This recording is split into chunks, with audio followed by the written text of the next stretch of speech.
दोस्तों आज हम दुनिया की भीड़ भाड़ से दूर भारतीय संस्कृति और उद्योग कारीगरी एक से बढ़कर एक ऐतिहासिक राज्य की सैर करवाने वाले हैं। जहां नदी उल्टी दिशा में बहती है, यहाँ मौजूद भगवान शिव के 12 ज्योतिर्लिंग में से 2 पवित्र ज्योतिर्लिंग और ये राज्य भारत के सबसे ज्यादा आदिवासी जाति समूह का घर है। जी हाँ दोस्तों, बात हो रही है मध्य प्रदेश की, तो चलिए बिना देरी किए मध्य प्रदेश के शानदार सफर पर। लेकिन वीडियो देखने से पहले अगर आप हमारे चैनल पर पहली बार विजिट कर रहे हैं तो प्लीज चैनल को सब्सक्राइब कर लीजिए। दोस्तों द हार्ट्स ऑफ इंडिया या भारत का दिल कहे जाने वाले मध्य प्रदेश अपने places, culture, heritage, sports, steppes, tiger reserve की और अनगिनत जनजातियों के लिए जाना जाता है। आज के समय में मध्य प्रदेश की कुल जनसंख्या 8,86,50,000 से ज्यादा है। इस राज्य में 90.89 हिंदू है तो वहीं मुस्लिम 6.57 है और इनके अलावा जैन, सिख, बौद्धिस्ट और क्रिश्चियन सहित अन्य कई धर्मों के लोग यहाँ बसे हुए हैं।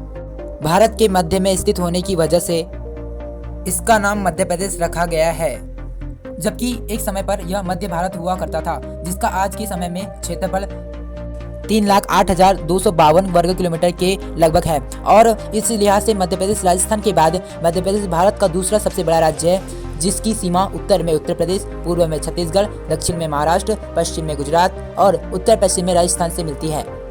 मध्य प्रदेश की स्थापना 1 नवंबर 1956 में की गई थी। आज बेशक इस राज्य की ऑफिशियल राजधानी का दर्जा भोपाल को दिया जाता है, लेकिन नवंबर 1956 तक नागपुर ही मध्य प्रदेश की कैपिटल हुआ करती थी, जिसे बाद में भोपाल में शिफ्ट कर दिया गया। मध्य प्रदेश की कई शासकों का गढ़ रहा है। यहाँ मुगल, चौहान, अफगान और मराठाओं का शासन रहा है, लेकिन मराठा साम्राज्य की सुगंध आज भी महसूस की जा सकती है। इसका लगभग मुख्य कारण है मराठा साम्राज्य का मध्य प्रदेश में लंबे समय तक रहना। छत्रपति शिवाजी महाराज, संभाजी और पेशवा बाजीराव जैसे महान रूलर्स को मध्य प्रदेश में आज भी बड़े सम्मान के साथ याद किया जाता है। ये राज्य महान शासक विक्रमादित्य की राजधानी है, यानी उज्जैन का भी घर है। ये वही उज्जैन है जिसे मंदिरों का भी शहर कहा जाता है, जो उन्हीं चारों शहरों में से एक है जहां हर 12 साल के बाद कुंभ मेले का आयोजन किया जाता है। दोस्तों मध्य प्रदेश अपनी ताज़ी हवा और न के बराबर एयर पोल्यूशन के लिए भी जाना जाता है, क्योंकि इसके क्षेत्रफल का लगभग 30% का हिस्सा वन क्षेत्र से घिरा हुआ है। मध्य प्रदेश भारत के सबसे ज्यादा टाइगर रिजर्व का घर है। रातापानी, संजय द्वीप, विरागना, दुर्गावती, पन्ना, सतपुड़ा, बांधवगढ़, पेंच और कान्हा जैसे 8 टाइगर रिजर्व, जबकि यहाँ 12 नेशनल पार्क है। 24 वाइल्ड लाइफ सेंचुरी भी है, जहाँ टाइगर, एलिफेंट्स, बारहसिंगा जैसे आम जानवर के साथ साथ पूरे भारत में धाक जमाने वाले रॉयल बंगाल टाइगर्स का भी मेला लगता है। बांधवगढ़, पन्ना और पेंच सहित Satpura tiger reserve royal Bengal tigers की सबसे ज्यादा संख्या के लिए जाने जाते हैं, इसलिए मध्य प्रदेश को लैंड ऑफ टाइगर्स भी कहा जाता है।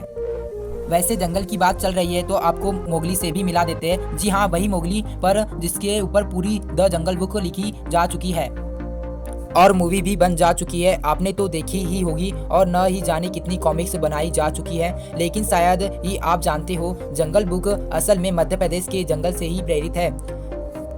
जैसे भी कान्हा, पेंच और मध्य प्रदेश के बाकी जंगलों और रिजर्व से इंस्पायर होकर ही लिखा गया था।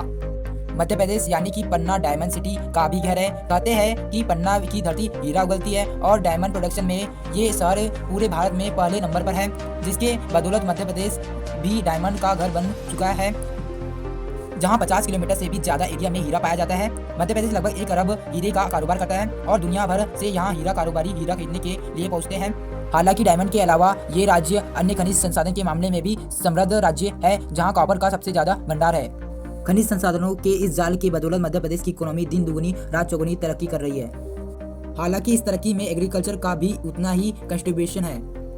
यहाँ आज भी लोग ज्यादातर जमीन से जुड़े रहना पसंद करते हैं, इसलिए राज्य की 70% आबादी कृषि और उससे जुड़े कामों पर डिपेंड है। मध्य प्रदेश में लगभग 169.48 लाख हेक्टेयर जमीन खेती के लायक है, यानी लगभग आधा हिस्सा, जिस पर मटर, गेहूं, केला, संतरा, आलू, प्याज, धनिया, सरसों और सबसे जरूरी सोयाबीन उगाई जाती है। मध्य प्रदेश हीरे और तांबे की तरह सोयाबीन के प्रोडक्शन में भी नंबर 1 है, इसलिए इसे सोया प्रदेश भी कहते हैं। इसके अलावा राज्य civil services, manufacturing industry, sugar, paper, textile, steel factory और बैंकिंग सहित अन्य उद्योगों के चलते 15 लाख करोड़ की GDP तक पहुंच चुका है, जो बीते साल 2023 के मुकाबले 0.6 से ज्यादा प्रति व्यक्ति औसतन सालाना 1,53,000 कमाते हैं। इस तरह यह भारत में सबसे अमीर तरीन राज्यों और सबसे ज्यादा पर कैपिटा वाले राज्यों की लिस्ट में भी शुमार होता है। हालांकि मध्य प्रदेश एक समय पर सबसे गरीब, लाचार और भुखमरी सरभोर राज्यों की लिस्ट में शुमार किया, लेकिन आज यह तरक्की की ऐसी राह पर चल पड़ा है। पूरा भारत मध्य प्रदेश की तरफ टकटकी लगाए देख रहा है।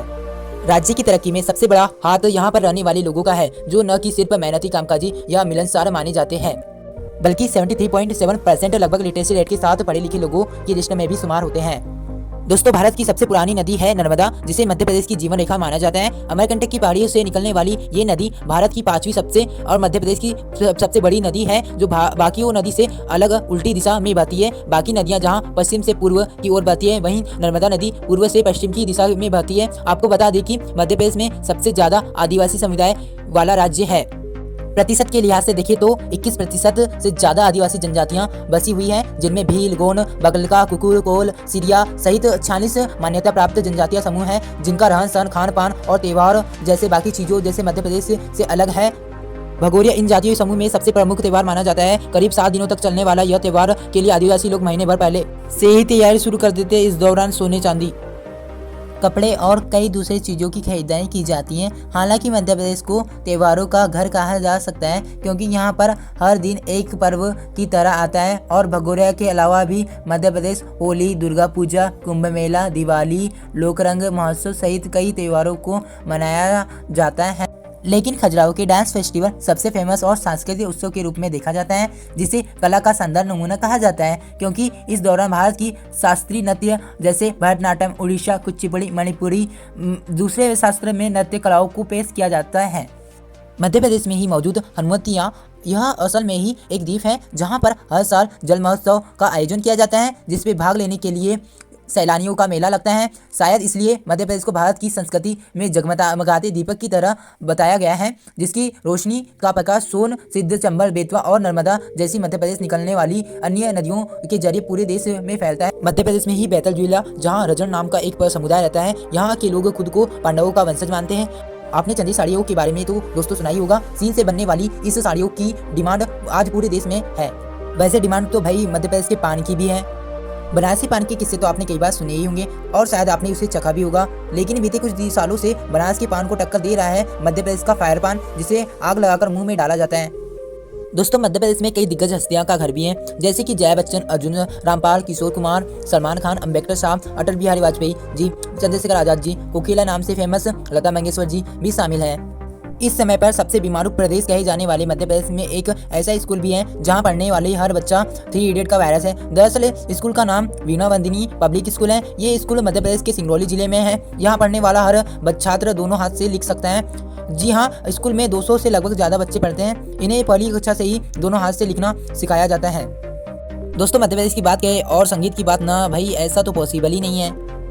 संगीत जगत में अमर करने वाले महान तानसेन मध्य प्रदेश से ही ताल्लुक रखते थे। वही संगीत के महान ज्ञाता बैजू बावरा का जन्म भी मध्य प्रदेश के ग्वालियर में हुआ था। मध्य प्रदेश के उत्तर में बसा एक ग्वालियर एक बहुत अच्छा ही शानदार शहर है, जिसे 9वीं शताब्दी के लगभग स्थापित किया गया था। ग्वालियर में भी दोस्तों कई राजा महाराजा का शासन रहा, जिनके द्वारा बनाई गई इमारतें, किले और महल आज भी सुर्खियों में रहते हैं।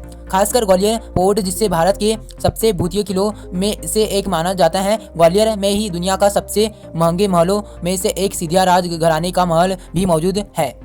इस महल को जय विलास पैलेस कहा जाता है, जो 75 एकड़ जितने क्षेत्रफल को कवर करता है। 3 मंजिला इस महल की सजावट आप जानते हैं 560 किलोग्राम से भी ज्यादा सोना जड़ा गया है। महल की कुल कीमत 4000 करोड़ रुपए से भी ज्यादा बताई जाती है। इसके 4 कमरों को फिलहाल म्यूजियम बना दिया गया है, यानी कि आप भी इस महल का दीदार कर सकते हैं। हालांकि मध्य प्रदेश में घूमने के लिए भी और भी बहुत कुछ, जैसे महादेव के 12 ज्योतिर्लिंग में से ओमकारेश्वर और महाकालेश्वर ज्योतिर्लिंग।